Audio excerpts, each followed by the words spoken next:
Hello మామస్!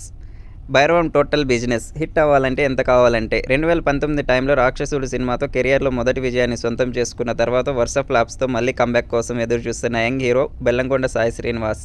Nara Rohit మరియు మంచు మనోజ్ కీలక పాత్రలు పోషిస్తున్న 'భైరవం' సినిమా వరల్డ్ వైడ్‌గా గ్రాండ్ లెవెల్‌లో ఈ వీకెండ్‌లో రిలీజ్‌కి సిద్ధమవుతూ ఉండగా సినిమా మీద ఆడియన్స్‌లో పర్వాలేదనిపించే రేంజ్‌లో అంచనాలైతే ఉన్నాయి. దానికి తోడుగా original version super duper hit అవ్వడంతో తెలుగు వర్షన్ కూడా మంచి జోరుని చూపెడుతుందని అందరూ నమ్ముతూ ఉండగా ఆల్రెడీ నాన్ థియేట్రికల్ బిజినెస్‌తో సాలిడ్ రికవరీని సొంతం చేసుకున్న ఈ సినిమా థియేట్రికల్ బిజినెస్ పరంగా కూడా మంచి జోరునే చూపించి బాక్సాఫీస్ దగ్గర టార్గెట్‌ను అందుకునే అవకాశం కనిపిస్తుంది. మొత్తం మీద సినిమా వరల్డ్ వైడ్‌గా సాధించిన కలెక్షన్ వాల్యూ బిజినెస్ లెక్కలు గమనిస్తే నైజాం 6 కోట్లు, Ceded 2,50,00,000, Andhra 7,50,00,000, AP Telangana total 16 కోట్లు, Karnataka rest of India overseas మొత్తం కలిపి 2,20,00,000, total world wide break even target 18,20,00,000. ఇది ఓవరాల్గా సినిమా సాధించిన వాల్యూ బిజినెస్ రేంజ్.